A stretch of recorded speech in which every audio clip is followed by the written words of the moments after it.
Hey, hello and welcome once again to my YouTube channel. It's been a while. This is Reflect speaking. If this is your first time visiting, don't forget to like and subscribe to my channel and also turn on the notification icon. And if you're already a subscriber, welcome back. So in this video, I'll be showing you how I came about this very simple and hyper realistic manipulation at the same time, and also how to create the sun reflection I use at the top. So if you're just following me now, stay tuned and also make sure you watch all my previous video. You're going to learn it to your too from there on how I do my manipulations. So most people do ask me how I do get this my full footer shadow, how I actually get to enhance my footer shadow. You can see I'm using a light coming from the top from this area. So if you can watch my previous video, the video I dropped last, which is my BTS, you see the full setup of the lights and how it tends to work. Though it's a stable light, so just watch and actually learn that. So enough for that, let's jump into action. So this picture was taken with Canon 6D, a 50mm prime lens. My ISO at 125, my aperture at 2.8, my shutter speed at 1/160. And I've did my basic adjustment here. The next thing I just need to do is to open my picture in Photoshop and wait for it to load up. Let's wait for it to load up.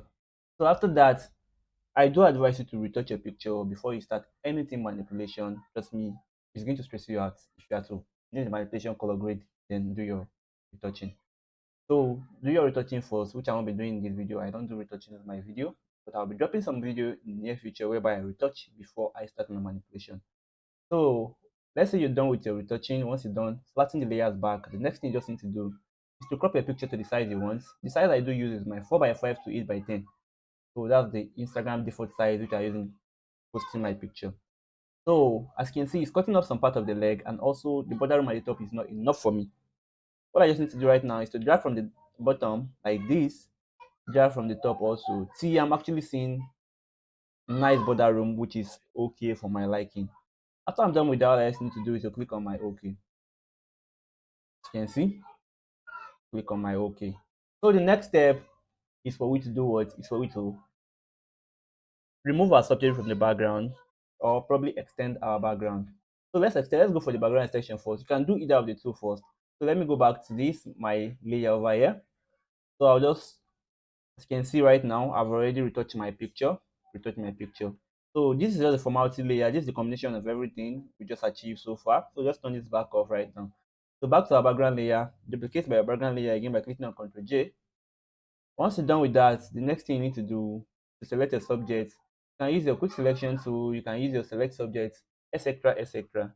So, but I already have my selection. All I just need to do is to bring my selection back. You can see. So you can just bring the selection back. You can see my selection is all that perfect right now.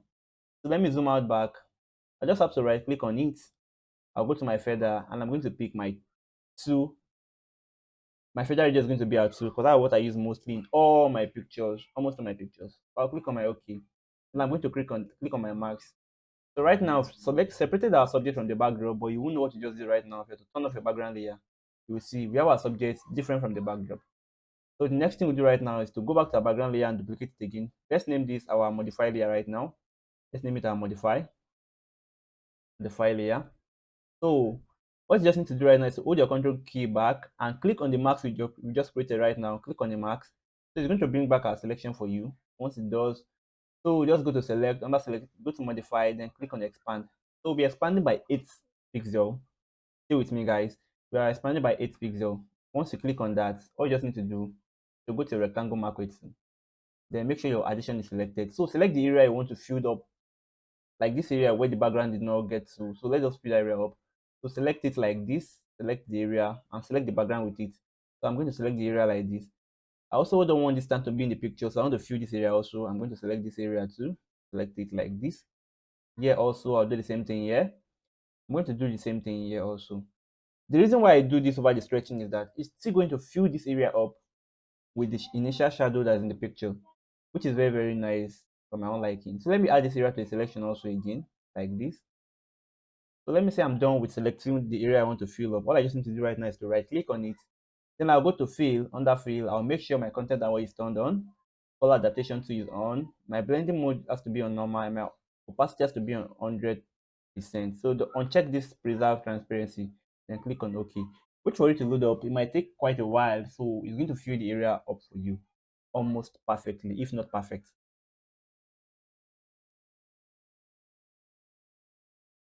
And boom, look at what it just did for us. It filled the area up. And if you do not see where I'm doing this, you would think this is how wide the backdrop is. So you might not be able to tell the difference if the backdrop is this wide or we did an extension. So Ctrl D to select right now. The next thing we need to do to duplicate our modify layer once more by clicking on Ctrl J. So let's name this blur. Let's name the blur layer. So let's rename it from modify copy to blur. So as you can see right now, all you just need to do right now is just to go to your filter, under filter, you go to blur, then go to Gaussian blur and increase the blur till you are no longer seeing most blemishes there again. I use 100 the most, so I'll going to click on my OK. But as you can see, after we did the blur out, is the shadow is no longer there again, the footer shadow. And without the footer shadow, our manipulation is fake. It won't look real the way we want it to. So let's just create a mask on it. Then pick our normal brush. Make sure the color is on black. Then scroll over the area you know the shadow is before. So it's going to return the shadow back to you. You can see right now we have our shadow back. But after we did the blur, we still have the background color is not actually syncing in together. So why not just do that right now? All you just need to do is to create an empty new layer. Then go to your gradient tool, click on your color picker, then sample the color you want to use. I think I love this color more. Click on OK. Then scroll from the top, scroll down, and wait for it to load. Try it again, scroll down, and as you can see, it's going to actually harmonize the color. Though I'm not doing this all that perfect, so you can just take your time in doing this. So that being said, right now, here comes the most important aspect, which is the manipulation aspect. What I just need to do right now is to go to where my files are located. Just go to my file manager. Go to my file manager. Then I'm going to pick out my files. I'm going to pick out my files. Firstly, I'll be bringing in the overlay, which I'll be making use of in this particular video, which is the desert. So I actually downloaded this from Pinterest. You can just go and get yours also. But I'll giving you these guys to download for free. So here is it over here. What I just need to do is to drag it down to my Photoshop. Once I do, just have to increase the size very well. So I see it, I'll increase it. I'm going to increase it. I think around this way is okay for me. What I just need to do is to click on my OK. Once I do right now, let's wait for it to load up. Once I do, all I just need to do is to change the blend mode from normal, bring it down to soft light, and boom. Look at what it just gave us right now. And the shadow is still there. So for this now, just go to your filter, under filter, go to blur. Let's blur the backdrop a little bit. Let's go to Gaussian blur. Let's blur it out a little bit. Think about it's 9.0 is okay. 9.0 is okay. Then I'll click on my OK. But I don't like the way it is at the down part. So let's just clean up the down part a little bit. Create a marks on the background layer, the file you just brought in. Create a marks on it. Then pick your gradient. Then scroll from the down. So I can clean it off a little bit. Let's clean it off a little bit. And boom. We just did that right now. So as you can see, it's actually looking like this. Looking like this. All you just need to do right now is to do what? Is let's create our sun. So I'm going to create the sun right now. So to create the sun right now, click on the uppermost layer, which is my subject layer over here. Then create an empty new layer on it. Go and pick your brush, pick your color picker over here. Let's go with the yellow first. Let's go with this yellow. Click on it. Then pick your normal brush, increase the size. Let's use 100% opacity. 100% opacity. Click on my OK. So I'll make sure half of the brush is in the circle and half is outside the box, I mean to say. So I'm going to click once on it. You can see, click once. Can you see what I just did right now? And I will change the color to white also again, but this time around I'm going to reduce the brush size. And I'm going to click on the same spot again. You can see we have something similar. All you just need to do right now is to adjust the size. It's not going to touch your subject face by clicking on Ctrl C. Then readjust the size till you see fit. You can increase, you can decrease it to whatever shape you want. You can still extend it also. You can see. Then you click on OK. Let me click on my OK. That being said, right now we have what we wanted to create. The next thing you just need to do right now is just to color grade our picture. There are so many colors you can use, but I used one particular color grading load for this picture, which is available for sale in my store. The Valet and the Sun will be given to you guys for free to use on your pictures. But the lot file available for sale on my store. You can just go there and purchase them today. I just go to my adjustment layer, click on my color lookup. Now my color lookup, I'm going to load 3D lots and I'm going to scroll down to my near brown. And boom, my picture is ready to go. And look at what we created before and look at the one we just created right now. Is this similar in nature or not? Very, very similar in nature. So I think that's all for today's tutorial, guys. If you learned something, don't forget to share with your friends and also drop a like and comment also. It's going to help the video move forward. So see you guys on my next tutorial. Reflex out. So in case you're interested in getting any of my picture editing file, from my overlays down to my color lookup, which is my lot file, so you just have to scroll down to your video.